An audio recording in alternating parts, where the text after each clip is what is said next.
Jimmy Butler brings a lot to the table. Sige, mas shooter si Klay Thompson, pero on all aspects, toughness, creating shots. Kasi si Klay Thompson, hindi naman kaya mag-create ng shot eh. He's more of a catch and shoot lang yun eh. Pero Jimmy Butler can defend, he can create for his teammates, he can pass the ball, tas he can drive to the basket. So to me, may Steph Curry ka tapos may Jimmy Butler ka. Iba yun sa Steph Curry and Klay Thompson. Speaking of Dino, no, so how different is the Steph and Jimmy tandem compared to the Splash Brothers? Well, mas marami kang shooting, pero ang kagandahan kay Jimmy Butler,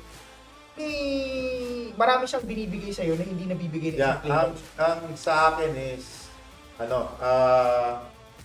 he can create shots and create mismatches. Which is wala si Klay Thompson. Wala si Klay Thompson.